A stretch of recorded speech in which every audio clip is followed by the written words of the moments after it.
os nossos queridos e queridas alunos e alunas aí da instituição, né? Saudade recíproca. Afinal de contas, eu saí meio no contrapé, né, professor Gil? Em Sim, mas setembro, mas foi quando por fui, um motivo muito justificado, né, professor?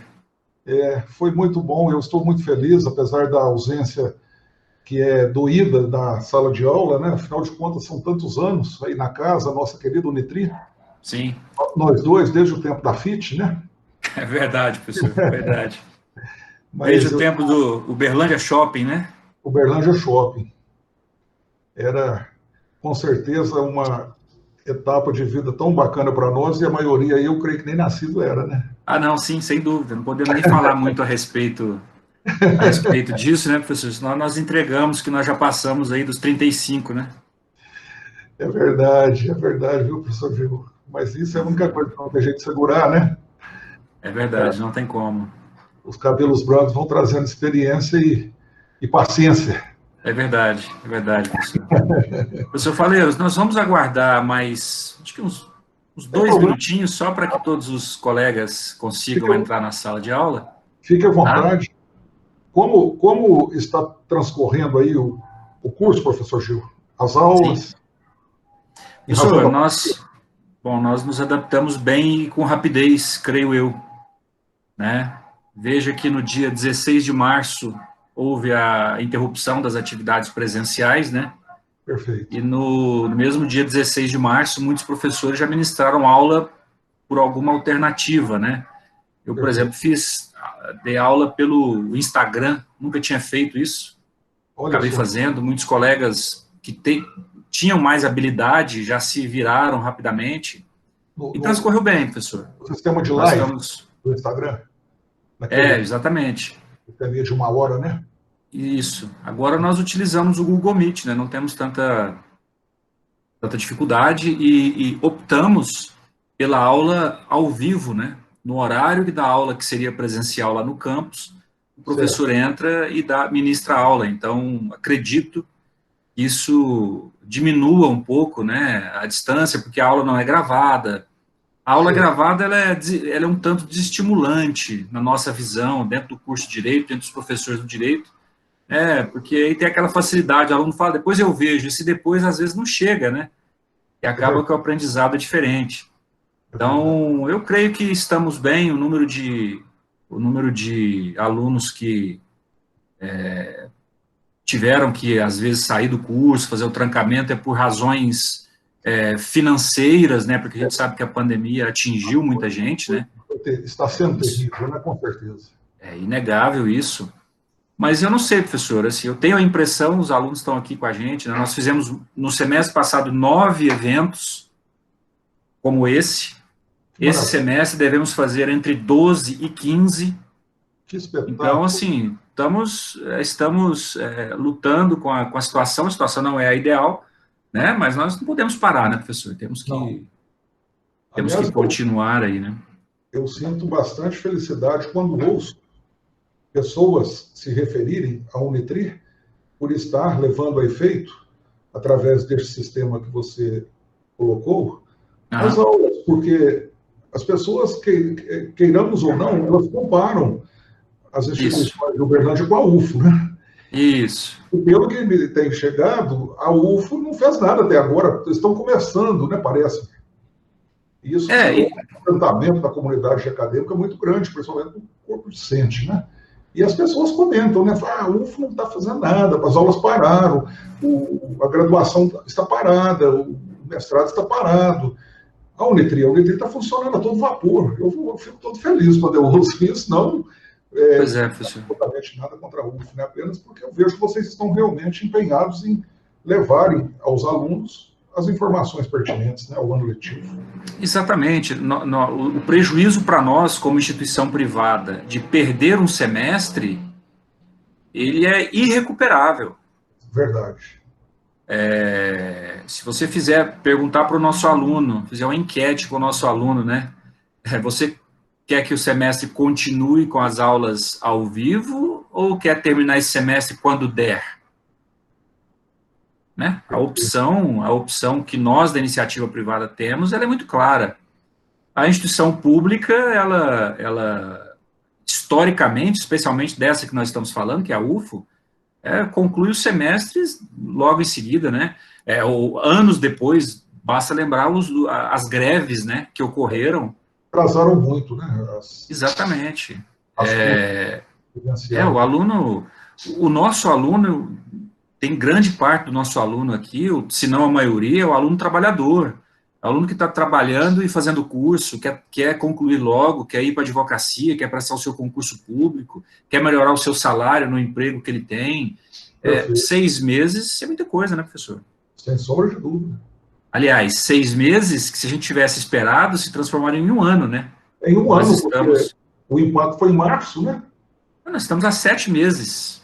7 meses. 7 meses. E não vai terminar. As aulas, obviamente, os estágios da área de saúde estão voltando agora, mas nós não voltaremos ao presencial, e se nós tivéssemos adotado uma postura diferente, estaríamos parados, né? Não dá para ficar assim, né? E para 21 tem perspectiva de voltar ao presencial, professor? Professor, não temos nenhuma notícia assim, oficial, nada concreto. Mas a notícia de que né, de que tenhamos aí vacina, ela é muito promissora, né? Então, acredito que a gente possa aí conseguir voltar em 2021, né? Estamos nessa torcida, porque as aulas ao vivo são um remédio necessário, mas presencialmente é muito diferente, né, professor? Hoje nós estamos vivendo aí no tribunal a mesma experiência. Eu agora estou na 7ª Câmara Criminal, ainda tenho muitos processos na 8ª, para a qual fui convocado no ano passado. Hoje nós tivemos sessão da 8ª, ontem da 7ª. Lá é feito através daquele processo. É a mesma coisa que o Google Meet, o Webex. Você conhece? Isso. O CNJ disponibilizou para os tribunais. Está perfeito, porque antes de implantar as sessões telepresenciais, estávamos fazendo apenas sessões virtuais, e os advogados mandavam, a exemplo das aulas que você se referiu há pouco, gravadas, né, as sustentações orais, então distribuía para os membros da turma julgadora, a gente tinha que assistir aquelas sustentações orais, e depois fazer um julgamento virtual, ficava uma coisa muito complexa. Agora não, como se estivesse hoje, por exemplo, começamos às 9 da manhã, terminou agora às 17. Foram várias sustentações orais, é como se estivéssemos instalados na sessão presencial. E os advogados estão muito felizes, porque apesar da distância, isso está trazendo uma economia muito grande para a parte, não é, professor? Claro. Não tem deslocamento, né? Não tem problema aí de hospedagem. O advogado, no conforto do seu escritório ou de casa, faz a sustentação oral. Hoje foi até engraçado, um advogado sofreu uma cólica renal ontem, eu lembrei daquele socorro que você me prestou o ano passado, quando eu sofri cólica renal na sala de aula, e ele estava internado, coitado, e queria fazer a sustentação oral da cama, do leito do hospital. Olha só. Veja a facilidade da tecnologia, né? Aí, exatamente. Nós adiamos o julgamento, né, do processo dele para a próxima semana ou para mais 15 dias, mas ele queria ir lá na cama do hospital, deitado lá, alguém segurando o celular.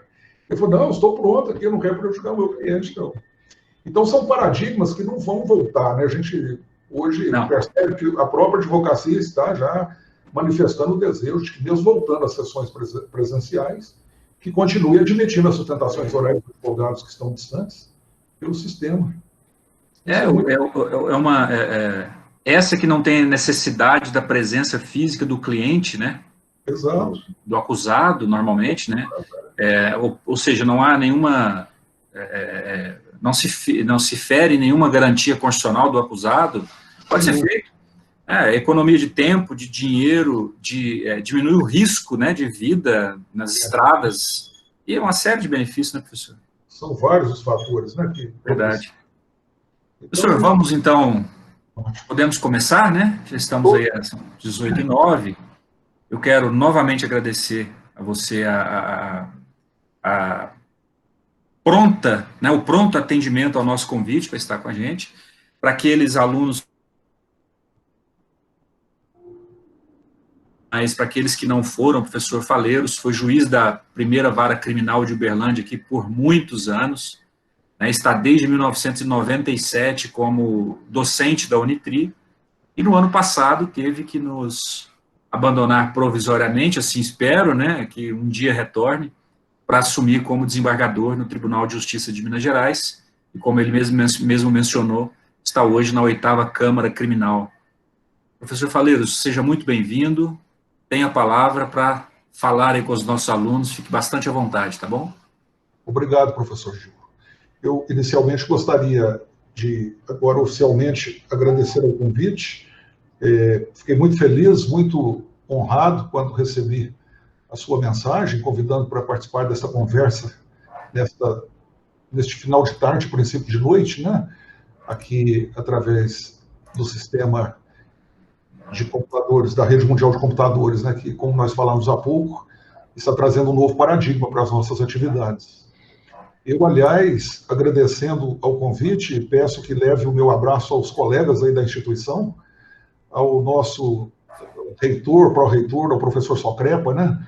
E aos demais, professor Gil, principalmente do nosso departamento aí de Ciências Jurídicas, porque eu estou com muita saudade de todos. Afinal de contas, como o professor disse, eu estou lá na instituição desde 1997 e me licenciei em setembro do ano passado, quando fui surpreendido com a convocação do Tribunal de Justiça para assumir, como desembargador substituto, uma vaga que era destinada à OAB numa Câmara nova que foi instalada, a 8ª Câmara Criminal, no mês de setembro. E lá eu permaneci, então, entre setembro do ano passado a 13 de julho deste ano, quando o desembargador Henrique Abiakel, que foi nomeado pelo governador após ter sido incluído na lista sextupla da OAB, assumiu como desembargador, um jovem desembargador, considerado hoje o mais jovem do Brasil. Ele está com 39 anos de idade, mas é um profundo conhecedor do direito e do direito penal, coincidentemente. Ele é de uma família muito conhecida, né, e as pessoas acham que ele foi protegido para assumir o cargo, porque o avô dele foi ministro da Justiça na época da Revolução, foi o Ibrahim Abiakel, muito conhecido, deputado, enfim, é avô dele e é vivo, por sinal. Então, o desembargador é mestre, é doutor, fez doutorado na Europa, ele tem obras publicadas, ele é jovem, mas é muito capaz, muito competente. Eu creio que o governador Zema, quando nomeou, não fez uma escolha arbitrária e nem protecionista, ao contrário, nomeou um jovem desembargador para a Corte Mineira, e ele está já atuando com muito sucesso. Eu tive a honra, então, de instalar a vaga dele lá na Câmara, e aí, para minha surpresa, em julho, eu fui, como eu disse, até o dia 3, quando ele foi empossado, convocado imediatamente para permanecer no Tribunal de Justiça. E aí eu fui remanejado para a 7ª Câmara Criminal, em substituição ao desembargador Agostinho, que, diga-se de passagem, é um berlandino como eu, porque ele morou em Uberlândia há muitos anos, como advogado da Fazenda Pública. Seria o doutor Combar, que hoje é o procurador da Fazenda Pública em Uberlândia. Na época, ele era de Uberlândia, do Triângulo Mineiro e do Alto Paranaíba. Depois ingressou no Ministério Público e, posteriormente, na magistratura. Hoje ele é o nosso corregedor-geral de Justiça, então estou lá respondendo pela vaga dele por 2 anos. E, para minha felicidade também, na última sessão do órgão especial, eu já bati na trave como candidato à promoção definitiva. Hoje eu sou o segundo na lista para entrar em lista. Então, entrando em lista, não cai mais. Então, estou na expectativa aí. Mas me licenciei, portanto, lá da faculdade, para poder assumir este cargo aqui no Tribunal em Belo Horizonte. E, ao vencer a minha licença, o professor Socrepa não permitiu que eu me demitisse. Então, prorrogou a minha licença, e eu, então, me considero professor da casa e espero poder voltar no futuro próximo, um dia, vamos ver como ficará isso aí. Né? Mas a minha expectativa é realmente, se houver aí esta continuidade de autorização para o licenciamento, é não me demitir e continuar na Unitri, porque, afinal de contas, como disse o professor Gil, estou aí desde 97. Creio que dentre vocês, que agora eu faço questão de saudar, os discentes, deve ter alguém aí que já foi meu aluno, não sei, eu lecionava no 7º e no 8º período, processo penal 1 e processo penal 2. Então, saúdo a todos vocês com muita alegria, e estou aqui, como eu disse, não para palestra nem dar aula, para nós conversarmos um pouquinho a respeito deste tema que decidimos aí, eu e o professor Gil, discorrermos um pouquinho, tendo em vista a minha experiência na sala de aula, a minha experiência como magistrado em Uberlândia por 23 anos aproximadamente, na primeira instância, portanto, né, na vara criminal, na primeira vara criminal, e também na turma recursal, a qual eu integrei, a segunda turma recursal, desde a criação da mesma, lá pelos idos de 2002, 2003, e pude presidi-la por muitos anos, após a aposentadoria da doutora Maria das Graças Ribeiro, né, Nunes Ribeiro, que era professora lá na UF, que todos conhecem, foi juíza por muitos anos da segunda vara civil, e ela aposentou-se porque passou em concurso de cartório, e ela era presidente. E quando ela saiu, eu assumi, então, presidir a turma recursal até a minha vida para o tribunal. E tudo isso, obviamente, me propiciou a convocação pela experiência que eu fui acumulando, não apenas na primeira instância, mas também dirigindo a segunda turma recursal por bastante tempo. Então, nós vamos falar um pouquinho sobre a interposição e a tramitação dos recursos em segunda instância. Vocês sabem que o núcleo de prática jurídica da Unitri é um núcleo modelo, não apenas pela instalação que a instituição possui, que, diga-se de passagem, é bacana demais, né? Permitam-me usar essa expressão. As instalações físicas aí do núcleo são muito bem elaboradas, né? Aquelas salas que tem aquelas lembranças dos tribunais de Brasília, as mesas de atendimento ali, que são semelhantes a uma mesa de audiência, né? Uma sala de audiências, e o plenário do Tribunal do Júri, que é um plenário que supera, obviamente, em organização, em realidade, os plenários dos tribunais do júri da maioria dos fóruns do Brasil, de tão bem construído que foi. Então, é um laboratório realmente que nos honra e dignifica a instituição. Mas o que mais dignifica e honra é aquilo que é levado a efeito para vocês, alunos e alunas da instituição, em termos de prática. E como eu conversei com o professor Gil há poucos dias, quando traçamos os parâmetros para essa nossa conversa, nós ainda evidenciamos essa questão, que o núcleo, ele, em todas as faculdades é assim que funciona, se preocupa sobremaneira com a formação do aluno, do acadêmico, do discente, para os embates das carreiras jurídicas, primordialmente para a advocacia, na primeira instância. Então, treina-se, né? E a Unitri é aí que eu disse que muito nos honra o núcleo, porque ela faz parte, desde a implantação do núcleo, lá na antiga FIT, nas Faculdades Integradas do Triângulo, quando a professora de Janeiro ainda era coordenadora, e para lá eu, o professor Gil, fomos, e eu fui para a instituição em 1997, né? E nós tínhamos realmente convênio do fórum, os alunos da Unitri e os alunos da Universidade Federal já faziam conciliações no juizado e faziam audiências. As audiências lá no Fórum Abelardo Pena, naquela época, contava sobremaneira com os acadêmicos da Unitri, porque sempre houve uma soma muito grande de esforço. E naquele tempo não tínhamos a Defensoria Pública, tínhamos a Defensoria Pública que era mantida por advogados fornecidos pela Prefeitura. De saudosa memória, trabalhou comigo a doutora Edila Manosso, né? Faço questão de mencionar nesse momento os nossos pesares pelo falecimento dela recentemente. Eu conheci a doutora Edila quando ainda era advogada pública, mantida pela Prefeitura, e depois ela passou no concurso, eu já estava na primeira vara criminal, o doutor Luiz Antônio Lira Pontes e outros que prestavam serviços. Então, eram poucos os defensores públicos, e a Unitri sempre fez parte. Naquela época, a professora Mônica era a coordenadora do núcleo, e fazia júri, professora Luciana Bernardelli entrou lá naquela época, professora Lília, né? E, enfim, toda a história que vocês conhecem. Mas o núcleo de prática jurídica, tanto na parte criminal, que é que eu estou mais afeito, quanto na parte civil, sempre teve uma preparação mais forte dos acadêmicos para os embates, como nós dizíamos há pouco, da primeira instância. Então, aqueles processos vão para o núcleo, né? E ali são feitas as defesas, tanto civis quanto na área de família, eu creio que ainda continua fazendo, e na área criminal, especificamente, eu sou testemunha, faziam as defesas prévias na época, né, que tornaram-se as preliminares, e as alegações finais, enfim, o tribunal do júri, e os recursos, que são, obviamente, o foco do nosso encontro hoje. Porque o núcleo não tem condições de preparar os alunos para os embates na segunda instância, a começar pela distância. Nós tínhamos os processos físicos, agora que está começando a digitalização dos processos criminais, os processos cíveis, como vocês sabem, já estão, houve a migração para o PJE, e, obviamente, isso facilita a interposição de recurso, o acompanhamento. Na segunda instância, o professor Zé Ricardo, que também faz parte dessa longa história aí, vi agora a imagem dele aqui com muita alegria, saudades do grande amigo. Tudo bem, doutor? Quanto tempo? Então, Zé Ricardo, alegria. Prazer é meu, doutor. E o doutor Zé Ricardo é um dos que fazem parte dessa história do núcleo, né, junto ao processo, enfim, tanto criminal quanto civil, lá no Fórum, aí no Fórum de Uberlândia.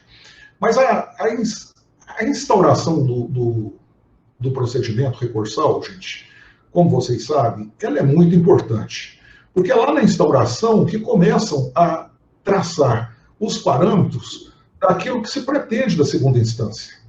Então, eu pretendo mandar um processo para o Tribunal de Justiça, para o Tribunal Regional Federal, se vocês estiverem militando lá no Federal, amanhã como advogados, como advogadas, precisa de gerar os limites em que a Igreja Segunda Instância irá apreciar aquele objeto, né, de ataque no recurso. Porque o tribunal não analisa tudo, senão a matéria impugnada. E esse aspecto da nossa conversa é muito importante, porque vocês amanhã, ao estarem envolvidos e envolvidas com o processo na primeira instância, já tem que vislumbrar a perspectiva do recurso. Porque se forem vencedores do pedido, obviamente a parte vencida poderá recorrer. E se não forem os vencedores do pedido, deverão, obviamente, recorrer. E esse é um momento muito importante da atividade laborativa do profissional do direito, porque a segunda instância, como vocês sabem, vai rever a matéria impugnada e vai rever através de um órgão colegiado, né, através dos membros da turma recursal. Aqui no Brasil, é bom nós mencionarmos isso, na segunda instância do Poder Judiciário Comum, o Judiciário Estadual, nós temos tribunais em todas as capitais, inclusive no Distrito Federal, porque lá, apesar de ser o Distrito Federal, tem o TJDFT, né, que é o mesmo Tribunal de Justiça, porém dos territórios e do Distrito Federal. E no Brasil nós não temos territórios atualmente, então acaba que ele atua somente no Distrito Federal, mas é semelhante aos tribunais de justiça de São Paulo, de Minas, de Goiás, etc.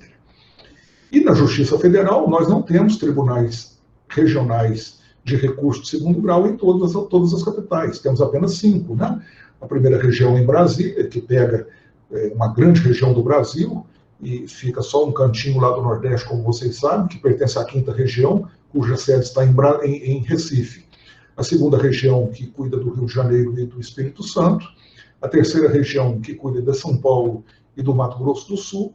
E a 4ª região, que tornou-se muito conhecido aí nos últimos meses, em razão das questões recursais decorrentes da operação denominada Lava Jato, né, que está lá em Porto Alegre, e cuida dos processos oriundos do Paraná, de Santa Catarina e do Rio Grande do Sul. E agora, a Câmara dos Deputados já aprovou a criação do 6º Tribunal Regional Federal aqui em Belo Horizonte, que é para Minas Gerais, porque Minas tem um volume muito grande, só perde aí para São Paulo, né, de processos. Então, congestiona a primeira região, lá estão, vocês sabem, gastando às vezes 10 anos para julgar um processo, porque o volume é muito grande. Mas por que eu estou falando isso? Porque nós temos que ter em mente não apenas a Justiça Comum Estadual, mas a Justiça Comum Federal, né? Que é uma grande área para atuação, obviamente, do profissional do direito. E tanto os processos de matéria penal quanto os de matéria civil vão para esses tribunais, né? Se vocês estiverem lá com o Dr. Lincoln, por exemplo, na Cesar Alvim, trabalhando um processo, esse processo, se for alvo de recurso, irá para Brasília. Se criar aqui em Belo Horizonte o tribunal, como está previsto, porque a Câmara já aprovou, agora falta a votação do Senado e, eventualmente, a sanção presidencial, virá para Belo Horizonte, para o tribunal pertinente. E os processos comuns das comarcas de Minas Gerais, obviamente, vêm para o TJ, aqui em Belo Horizonte, né, o Tribunal de Justiça, onde eu estou atuando atualmente. e, obviamente, os de Goiás, lá de Catalão, de Tumbiara, vão para Goiânia, de Ribeirão Preto, de Igarapava, vão para São Paulo, e assim por diante, né? Que são os tribunais de segundo grau.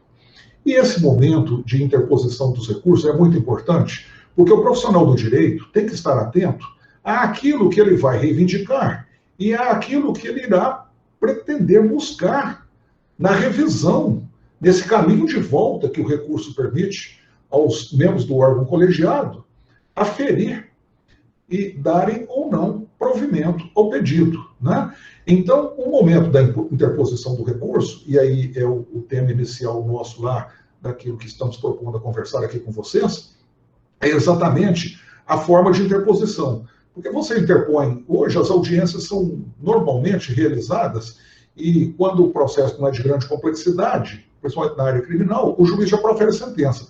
Então, o prazo recursal, porque a intimação ocorre ali para as partes, começa a correr a partir daquele momento. E no processo penal tem que ter muito cuidado, porque normalmente para apelar, por exemplo, são 5 dias, né? Ainda não levamos para os 15, como o novo Código de Processo Civil, que unificou praticamente o prazo de 15 dias. Então, se a intimação for na audiência, já tem que interpor o recurso ali. Mas vocês sabem que a interposição do recurso não se dá apenas com a manifestação do desejo de recorrer. Ela, além desta manifestação, exige as razões. E esse é um aspecto muito importante, porque o Código fala que o advogado pode preferir apresentar as razões no tribunal. Mas, na prática, isso não acontece, porque os tribunais têm seus regimentos internos. E os regimentos internos do Tribunal de Justiça de Minas, do Tribunal de São Paulo, exigem a razão recursal para que o desembargador, lá na turma recursal, relator, possa analisar o processo e possa, obviamente, elaborar o voto em cima daquilo que foi pedido, em cima daquilo que foi impugnado como matéria decisória do primeiro grau da jurisdição.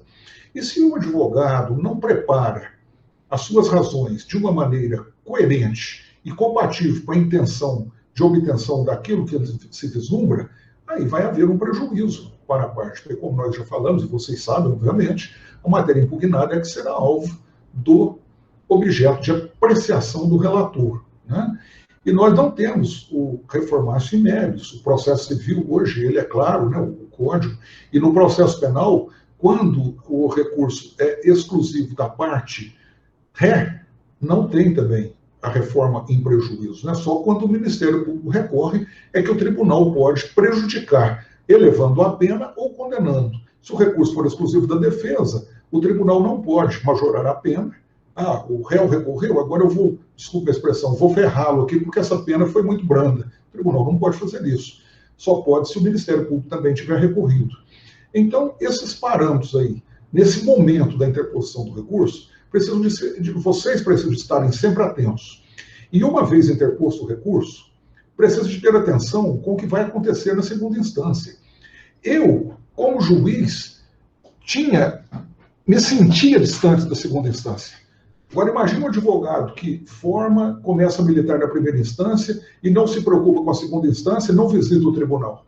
Dá a impressão que nós temos, desculpa a expressão, um bicho de 7 cabeças, intocável, e que para chegar lá é tudo muito difícil. Na verdade, não é. Hoje eu posso dar esse testemunho para vocês, porque eu estou lá dentro há um ano e vejo como que há uma cordialidade muito maior do que até na própria primeira instância para os advogados. Então, se nós vamos recorrer, nós temos que estar atentos àquilo que pretendemos obter no tribunal e aquele velho ditado, desculpe a expressão mais uma vez, de quem não é visto não é lembrado, existe com muita força, gente. Eu posso dizer para vocês hoje, com toda a segurança. O advogado que procura a segunda instância pessoalmente, que apresenta os memoriais, que conversa com os desembargadores, e os desembargadores atendem, vocês não acreditam, com muito mais frequência e com muito mais leveza do que na primeira instância. Eu posso falar, fazer a meia-culpa, porque eu tenho conhecimento, e vocês têm também, que muitos juízes, e aqui nós estamos em sala de aula, nós não estamos cuidando de outra coisa senão numa formação de futuros profissionais das ciências jurídicas, tem muitos juízes que dificultam, que se trancam, que não atendem o advogado. Então, isso às vezes gera uma certa desconfiança do profissional do direito, e ele fala, eu vou recorrer, eu não quero nem saber de ir lá no tribunal, eu vou mandar a papelada para lá e deixar a coisa acontecer. Eu não vou atrás, não. Gente, vale a pena ir atrás e eu vou explicar por quê. Porque nós temos, dentro da sistemática recursal, vamos pegar o processo penal, que eu atuo mais diretamente. Nós temos no processo penal um caminho mais amplo, que se denomina persecução penal, que nós vamos considerar o marco zero, que é quando acontece o crime, até a extinção da pena ou da punibilidade. Nesse caminho que vai do marco zero, do momento em que o crime é praticado até o fim de tudo, o cumprimento da pena ou a extinção da punibilidade, nós temos um caminho maior que se denomina persecução penal, como vocês sabem, o persecutio crimes. Não é apenas o processo que está aí, né? Nós temos dentro desse caminho da persecução penal 3 fases distintas do processo penal. A fase de investigação, que aqui no Brasil é praticamente realizada pela Polícia Civil ou pela Polícia Federal, que são polícias judiciárias, né? Cada uma com a sua atribuição, mas fazem a mesma coisa, que investigam e que pode até não existir se o titular da ação penal tiver os elementos para oferecer a denúncia ou a queixa, na ação penal pública ou na ação penal privada, respectivamente. Então, quando a polícia investiga, nós temos o inquérito, a fase persecutória, que não tem contraditório. Porém, hoje, o advogado pode atuar na fase persecutória, ele não pode intervir, né? Mas o advogado pode acompanhar, desde o momento da lavratura da prisão em flagrante, eventualmente, se ocorrer, ou da instauração da portaria para a instauração do inquérito de um indiciado solto, até o relatório do delegado policial, então todas as fases ali de produção de provas. E é exatamente dentro dessas fases de produção de provas, na fase policial, que às vezes surge a necessidade do recurso mais importante para o cliente de vocês e para vocês serem bem-sucedidos na advocacia, principalmente para receberem os honorários no calor dos fatos, porque aí, obviamente, nós temos que falar do aspecto prático, as pessoas que estão contratando vocês vão fazer de tudo para conseguir atingir o intento, que é a liberdade, a soltura do seu ente querido, que está lá preso e a família está socorrendo. Então, o advogado, nesse momento, vai interpor qual recurso? Nessa fase inicial da persecução penal, na fase do inquérito, da investigação, é o habeas corpus. É o famoso right, o famoso remédio heróico que nós temos na Constituição Federal e que vocês sabem muito bem. Pode ser interposto para liberar a pessoa que já foi presa, que é o caso nosso do exemplo, ou pode ser feito de forma preventiva, que é para a obtenção do salvo-conduto, para a pessoa não ser presa, né? Mas, normalmente, salvo-conduto ninguém pede, é muito raro. Geralmente, no habeas corpus, busca-se o quê? A liberdade da pessoa que já está presa, já está com a liberdade tolhida.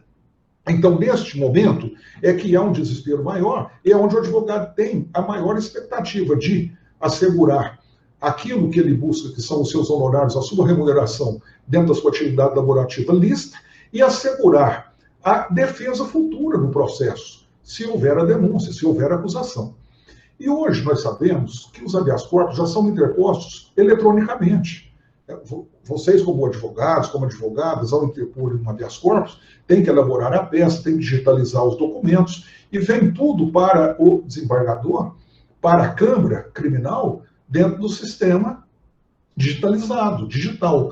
Então, tem que fazer, obviamente, estas diligências e observar esses parâmetros regulamentares que estão nos regimentos internos dos tribunais para enviar o mais rápido possível. E vocês sabem, a habeas corpus funciona 365 dias por ano, 24 horas por dia, né? Agora, às 18 horas, já entrou um desembargador de plantão, que vai atender os habeas corpus até amanhã às 8 horas. Tem um desembargador, tem 3 que são designados. Durante o dia também tem um plantonista. À noite tem um plantonista, sábado, domingo, feriado. Então a coisa funciona bem, não tem problema, é tudo muito rápido. Mas o advogado diligente que interpõe um habeas corpus e que o cliente tem condições de arcar com as suas despesas, apesar dessas facilidades que nós falamos agora há pouco, aí, conversando com o professor Gil, da Rede Mundial de Computadores, que hoje nos propicia estes contatos à distância, virtualmente, apesar de tudo isso, se puderem vir ao tribunal conversar com o desembargador, trazerem os memoriais em mãos, facilita muito, gente. E não acreditem naquela conversa de que o desembargador não faz nada, não toma conhecimento de nada, que a assessoria faz tudo. A assessoria faz. Aqui nós temos 4 assessores por cada desembargador, nós temos 2 estagiários ou estagiárias e temos 2 assistentes. Obviamente, são 8 pessoas que auxiliam, porque o volume é muito grande, né? Diariamente, vocês não imaginam o volume de ações novas que são distribuídas. Mas o desembargador tem que olhar. Quem está cuidando aí não é a assessoria, é ele. Ele é que determina o que vai fazer, ou não, né? Aquela parte de logística é que precisa das pessoas. Ninguém vai decidir em substituição a ele. Mesmo porque, no fim, ele tem que assinar, ele tem que conferir, e aí ele tem que analisar tudo aquilo. E os nossos habeas corpus aqui no Brasil, geralmente são acompanhados de pedidos liminares. E esse é o momento mais importante. Imagina um cara que foi envolvido na Lei Maria da Penha, que nunca bateu na mulher, que nunca agrediu a mulher, e que, por uma razão ou outra, foi preso por uma maldade, às vezes porque havia uma disputa patrimonial. Havia uma outra questão, uma outra querela qualquer, que levou a uma acusação de enquadramento na Lei Maria da Penha.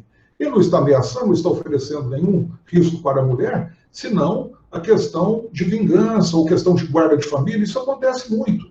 Não é justo essa pessoa permanecer presa até o julgamento do mérito do HC. Então tem que ser colocado, no mínimo, em medidas cautelares, cautelarmente, né, ou liminarmente. Então, o pedido, a orientação que o advogado apresenta para o julgador, na segunda instância, é muito importante. Isso precisa de ser tomado como parâmetro de atuação, porque é aí que o advogado adquire um status de bom advogado, de bom profissional. Porque ele começa a obter os sucessos, né, as liminares com maior frequência. Isso falando em habeas corpus. Mas aí entrou a fase processual, nós temos o quê? O julgamento de mérito, a apelação. A apelação é outro momento importantíssimo. O bom advogado, ele não se limita a encaminhar as peças para o tribunal, ele procura o tribunal, ele procura o desembargador. Ele fala com o desembargador, ele apresenta as suas argumentações, ele apresenta os memoriais em mãos, leva em mãos, e os desembargadores atendem sem problema nenhum. E esse momento é muito importante, que nós lá na primeira instância costumamos falar em embargo auricular. Não é embargo auricular para encher a cabeça, né, de coisas inúteis, absolutamente. É para apresentar ao julgador as informações pertinentes ao processo, para ele ficar atento ao que está ali. E aí, eu tenho certeza absoluta que vocês atuando com essa dedicação, as circunstâncias vão ser muito melhores para os clientes de vocês e para o sucesso do labor de vocês. E dentro da apelação, depois, quando vem o julgamento do mérito, é muito importante a sustentação oral. Vocês não imaginam o tanto de sustentação oral que faz com que haja pedido de vista. Aqueles pedidos de vistas ali não são para enrolar, não. É porque o advogado, a advogada, convenceu um dos membros da turma julgadora. Porque as câmaras são constituídas por 5 julgadores. Mas nós temos na turma 3. Então lá tem o relator, o revisor, o vogal. Se for matéria que não tem revisão, tem o relator, o primeiro vogal, o segundo vogal, por exemplo, no habeas corpus. E vocês sabem que se o cliente perder, a parte de ré perder o recurso, e houver um voto favorável, isso gera o direito a embargos infringentes, a interposição de embargos infringentes. Então, além da apelação dentro da fase processual, que é a segunda da persecução penal, com os embargos infringentes, o advogado obriga a Câmara cheia a se reunir. Então, se eu tenho um processo, meu cliente está sendo acusado de estupro, vamos falar de um dos piores crimes que existem, né? Eu considero pior até do que o homicídio. E o meu cliente, de fato, não tem elemento de prova contra ele, mas a palavra da vítima tem um peso muito grande. É condenado por 2-1? Maravilha. É óbvio que eu queria 2-1 a favor, que ele fosse absolvido. Mas ele foi condenado e eu obtive, nos 3 votos da turma julgadora, um voto favorável ao meu cliente. Então isso vai gerar o direito para a parte, e aí o advogado tem que ficar atento, ele tem que interpor os embargos infringentes. E muitos não impõem. Vocês não imaginam quanto de decisão nós temos na segunda instância, desfavorável ao réu por 2-1, e que o advogado não impõe, não impetra o recurso de embargos infringentes. No que se constitui o embargo infringente? É chamar a Câmara toda, os 5 desembargadores, para reapreciar aquela matéria. Então, o que foi decidido no exemplo do crime de estupro por 3, e 2 votos condenaram, 1 absolveu, vai passar a ser decidido agora com os embargos por 5, porque os 5 terão que votar. Os 5 terão que reapreciar aqueles 2 que votaram pela condenação, aquele que votou pela absolvição, e esses 2 que vieram, que não faziam parte da turma recursal, mas fazem parte da Câmara, vão constituir a Câmara cheia, e os 5 vão julgar o embargo infringente. E pode ser que aí, aqueles 2 permaneçam contra o meu cliente, mas 3 vão votar favoravelmente ao meu cliente, ele estará absolvido. vejam bem a importância da interposição do embargo infringente, e que às vezes passa desapercebido, né? Porque o advogado fala, foi condenado, já fica por isso mesmo. Então não há aquele desdobramento recursal que pode trazer uma nova luz para o constituinte, para a família daquela pessoa que está condenada, e dentro do nosso exemplo, digamos que ele esteja condenado injustamente, porque foi a palavra da vítima contra a palavra dele, e aí houve uma decisão na primeira instância contrária aos interesses do mesmo, e o tribunal acabou por confirmar a condenação, mas confirmou por 2-1. Se for 3-0, aí não cabe embargos infringentes. Aí só poderá caber, e é um momento também de muita atenção do advogado ou da advogada, de fazer o pré-questionamento para o STJ, alegando que houve ofensa à lei federal na decisão primeiro do juiz singular ou na decisão de segundo grau, para que haja admissão futura do recurso especial para o STJ.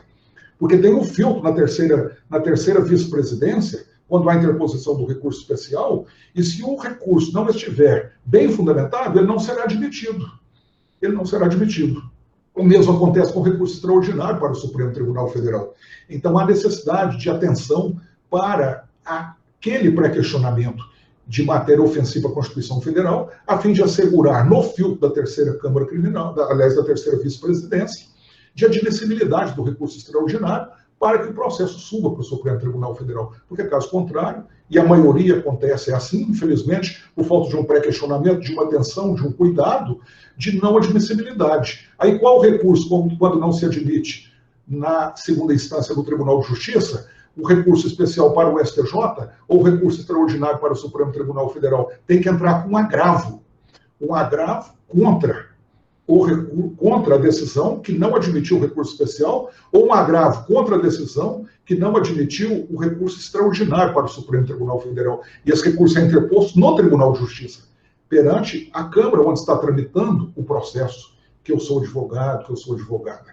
E aí, esse agravo, se for muito pertinente, ele vai, obviamente, subir, o ministro do STJ ou o ministro do Supremo Tribunal Federal vai analisar, e se for dado provimento a esse agravo, o tribunal pertinente, a superior ou a suprema instância, irá avocar o processo da comarca, na comarca, porque aí já terá descido da segunda instância do Tribunal de Justiça ou do TRF, pertinente, um daqueles 5 que nós falamos há pouco, o processo já voltou para lá. Se for um processo, por exemplo, lá do Dr. Cacheta, em Uberlândia, o processo volta para lá, para a 4ª Vara Criminal. Se for um processo do Dr. Lincoln, na Justiça Federal, volta lá para o Fórum da Justiça Federal. Aí o ministro do STJ ou do Supremo vai avocar o processo para julgar o mérito em face do provimento ao agravo interposto contra a não admissão do recurso especial ou do recurso extraordinário, especificamente aí dentro deste contexto. Então vejam o quanto que é importante o acompanhamento, não apenas a interposição do recurso, mas o acompanhamento. E como o tempo não está nos permitindo alongar muito, eu já vou falar também lá da terceira fase da persecução penal, que é quando ocorre na primeira instância a condenação, ou quando ocorre com a confirmação do Tribunal de Justiça ou do Tribunal Regional Federal, a confirmação da condenação. Desculpe-me, lá no finalzinho da persecução penal, que Belo Horizonte está quente demais, vocês não imaginam. Eu não tenho amido, aí vai perdendo a voz. Vocês não imaginam o quanto é importante o recurso na fase derradeira, então, que é a fase de execução penal, que é o recurso de agravo. O Código de Processo Penal, lá no último livro, fala em recurso de execução penal, fala no processo de execução penal. Mas vocês sabem que em 1984, a LEP, a Lei de Execuções Penais, a 7.210/84, da época do presidente Figueiredo, mudou a execução penal no Brasil. E ela foi categórica. Contra as decisões do juízo da execução penal, cabe agravo. Não é o mesmo agravo do processo civil, né?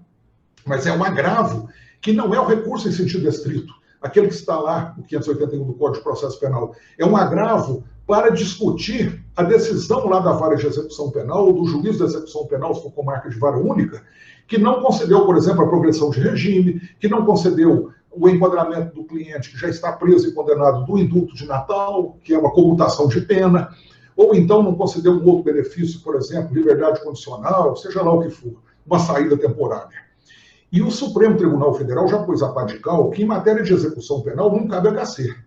Cabe, obviamente, se o cara cumpriu a pena, e o juiz não libera. Aí, cara, porque a liberdade deles está sendo tolhida, né? Mas aí é diferente. Discutir matéria de execução penal é por agravo. Então tem que interpor o agravo, e esse agravo também é interposto de forma eletrônica já. Daqui a pouco tudo será, as apelações e tudo mais, né, no Brasil. O presidente Fux, do Supremo Tribunal Federal, agora falou que vai incrementar a adequação do PJE, que vai melhorar sobremaneira, né, porque o PJE, nós sabemos, é problemático, e ele está querendo unificá-lo no Brasil, então dizem que vai melhorar muito. E aí as interposições de recursos serão, obviamente, tanto no civil quanto no penal, feitas eletronicamente. Mas aí é o foco do que nós estamos dizendo hoje, para despertá-los e despertá-las para esta realidade. Não basta interpor o recurso, tem que acompanhar. E como nós temos ainda o recurso em sentido estrito no âmbito penal, aquele que é interposto de decisões interlocutórias mistas não terminativas, que não decisão de mérito, né, decisão interlocutória mista não terminativa, quando o juiz profere uma sentença, mas que não é sentença na sua essência, porque sentença, ela culmina com o processo condenando ou absolvendo propriamente o imputável ou impropriamente o inimputável, impondo-lhe medida de segurança. Aí cabe apelo. Mas as matérias elencadas lá no 581 do CPP, elas se referem ao recurso em sentido estrito, aquele em que o juiz tem que aferir a própria decisão dele, podendo se retratar uma vez ou não, né? E se não se retrata, vem para o tribunal. Por exemplo, nós chamamos a pronúncia de sentença de pronúncia e sabemos que ela não é sentença. Por quê? Porque o processo do tribunal do júri é escalonado, tem duas fases. A fase primeira se encerra, vem a sentença de pronúncia, que todos nós falamos sentença de pronúncia e todos compreendemos, mas não é sentença. É uma decisão interlocutória mista não terminativa, porque ela é uma interlocução entre um meio e um fim que ainda não existe, né? E ela não é meritória, porque ela não condena nem absolve. Ela simplesmente reconhece que o juízo natural da causa para aquele acusado é o Tribunal Popular e não o juízo togado. Então manda a júri, aí a pessoa não se conforma, recorre. Ela recorre, então,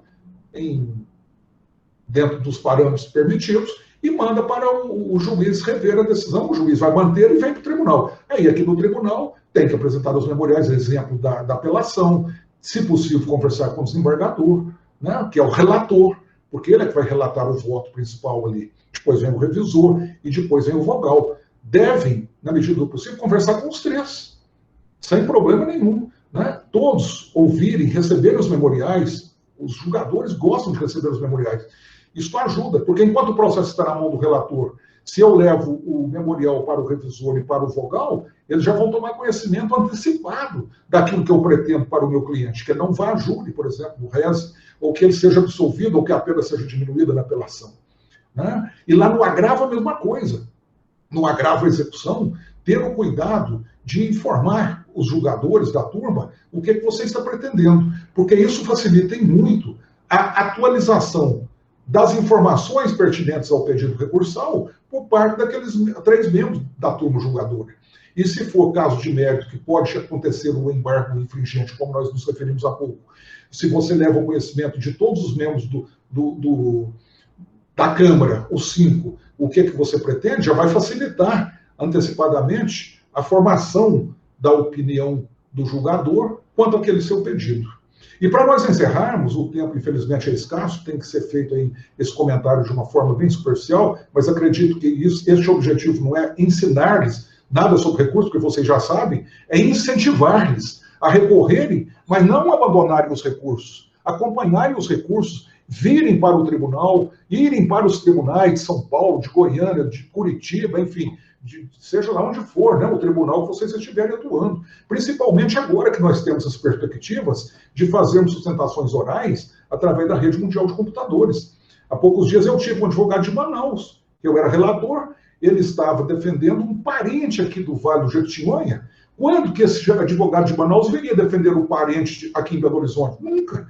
Pensa passagem, pensa hotel, alimentação, enfim, as despesas seriam enormes. Mas como está tudo sendo feito através da rede mundial de computadores, ele defendeu o parente, fez a sustentação oral lá de Manaus como se estivesse aqui em Belo Horizonte, como se nós estivéssemos aqui. Então isso vai trazer mais facilidades para vocês, creio, neste futuro que já está acontecendo, né? Principalmente agora que nós estamos também na iminência da tecnologia 5G ser implantada, que vai facilitar em muito o acesso através da rede de computadores, como vocês sabem. Mas para nós, então, fecharmos, ainda tem um outro momento importante, que é depois da condenação, e aí já não se cogita se houve ou não a condenação ou absolvição. O que vocês vão, não se cogita em fase de execução. O que vocês vão buscar aí é o desfazimento da coisa julgada. Que lá no civil nós temos a rescisória, aqui no crime nós temos a ação revisional. Quem julga revisional? Gente, quase que nenhum advogado interpõe. Quase ninguém faz. E é muito importante. Se o meu cliente foi condenado, eu vou pedir a revisão. Está lá no código, né, os parâmetros do CPP para a revisão. Então, quem julga a revisão não é a Câmara, é o grupo de câmaras reunidas. Aqui em Belo Horizonte, tem o primeiro, o segundo e o terceiro grupo. Então, são 3 câmaras, são 15 desembargadores numa Câmara, 15 desembargadores na outra, 30, e nós temos só 40 desembargadores criminais, então tem uma com 10. A que eu faço parte hoje é a menor, tem 10. Eu fiz parte da segunda, que tinha 15. Então, quando você interpõe a revisão, porque surgiram provas novas que podem minorar as consequências da condenação, interponham este recurso. As câmaras reunidas, elas acontecem, as sessões, 2 vezes ao mês. Uma virtual e uma presencial. A presencial agora está sendo tele, né? A virtual continua virtual. É quando não tem sustentação oral. Por quê? Olha aí, virtual, não tem sustentação oral, o advogado não pediu. Os desembargadores, os 15 ou os 10, vão se reunir e verificar aquilo, e vão julgar.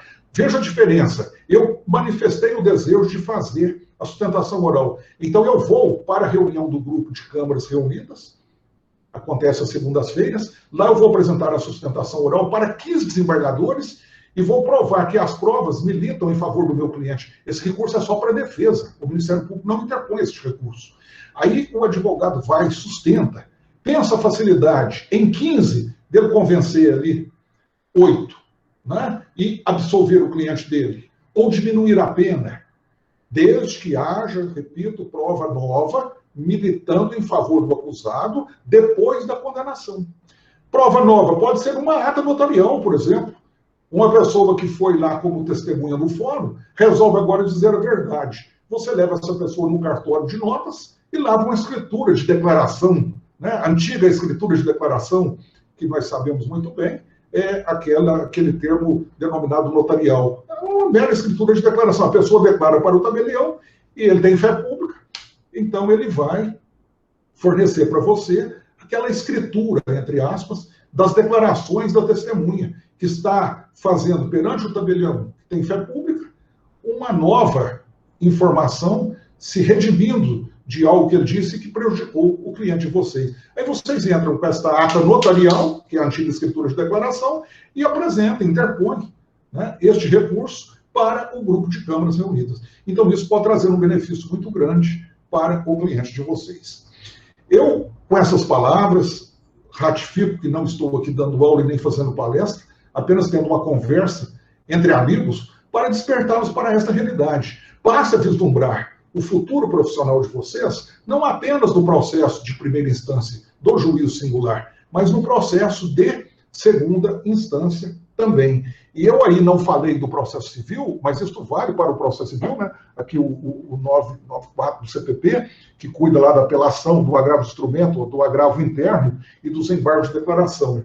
Né? O agravo interno, vocês sabem, lá do processo civil, que ele é interposto na segunda instância, quando uma decisão for proferida por um relator, portanto, por um desembargador, por decisão individualizada dele, vamos dizer assim, por exemplo, negando a antecipação de tutela, ou decidindo um pedido liminar que vocês apresentaram no processo civil, aí vocês interpõem esse tipo de agravo, né, o agravo interno, e não o agravo de instrumento. Infelizmente, não deu tempo de nós falarmos sobre a tramitação do processo civil especificamente, eu me ativo mais ao processo penal, mesmo porque está mais afeito à minha realidade dentro do tribunal, mas a do processo civil é a mesma coisa. Vocês peguem os processos, analisem os recursos cabíveis para a segunda instância e atuem com essa mesma dedicação, com este mesmo cuidado e zelo, apresentando memoriais, trazendo as razões, obviamente, né, que precisam estar no processo, e visitando os desembargadores da turma recursal que vai julgar o processo, de vocês, seja no possessória, seja em qualquer outra matéria que vocês estejam trabalhando no CIV, seja questão fazendária, questão de família, não interessa,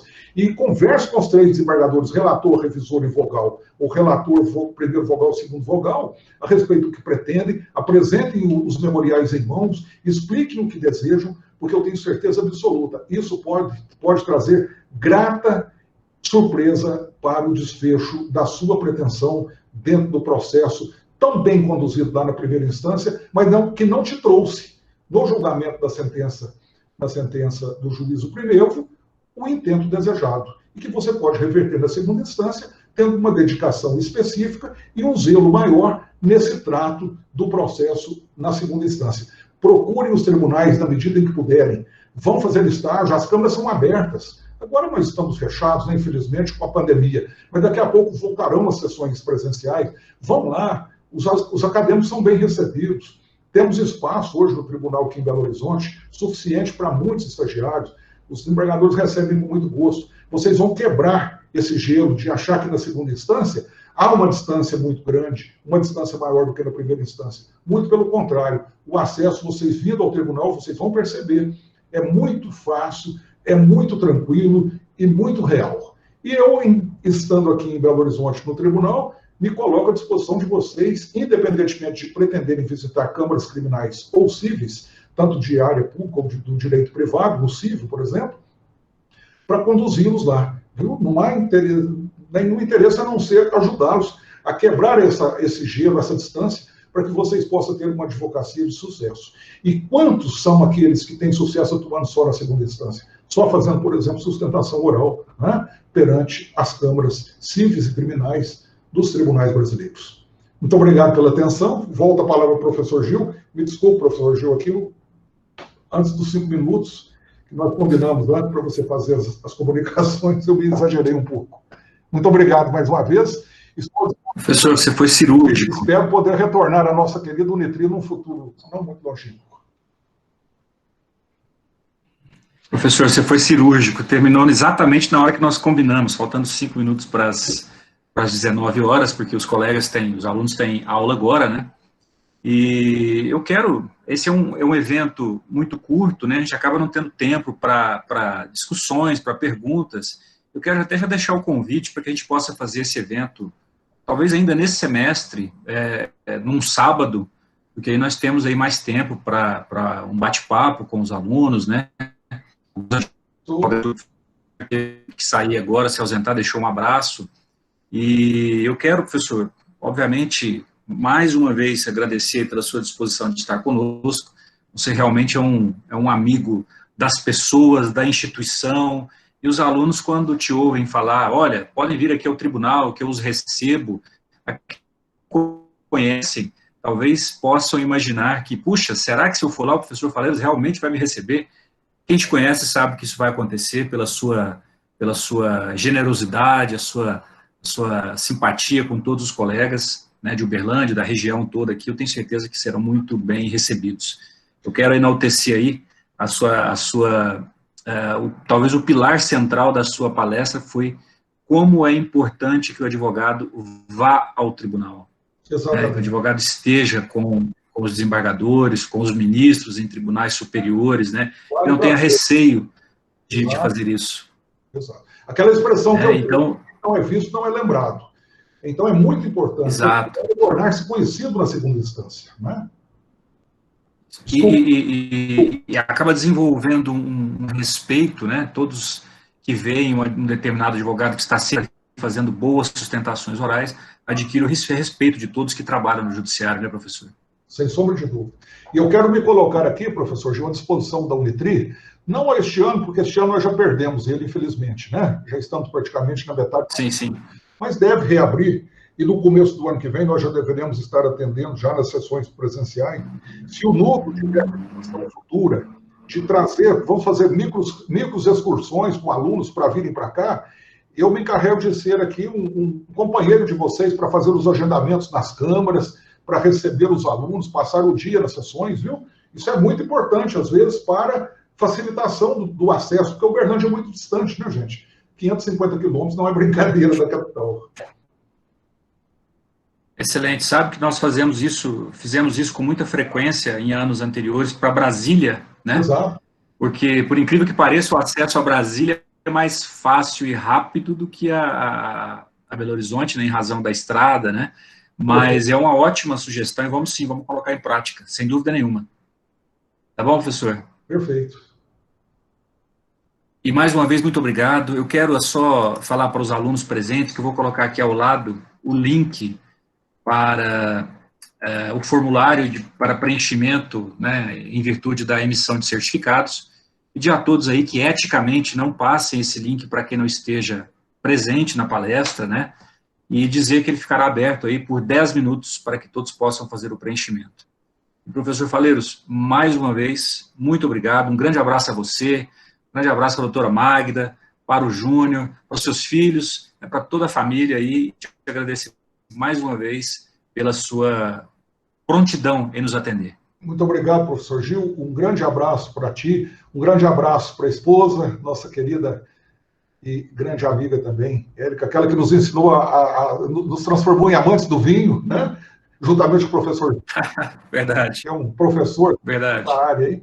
E a todos vocês, acadêmicos, alunos, alunas, meus queridos alunos, eu vou considerá-los assim, e alunas da Unitri, o meu mais forte abraço a cada um de vocês, considerem-se abraçados, considerem-se realmente tudo isso que eu falei, capazes de ter esse acesso e de gozarem, de usufruírem da minha atenção, viu? Se desejarem vir, podem sempre contar comigo, individualmente ou coletivamente. Eu estando aqui, eu tudo farei para que vocês sejam bem recebidos e que vocês possam, de fato, ter contato com essa realidade. Tá ótimo, professor. Muito obrigado, viu? Uma boa noite e boa noite a todos.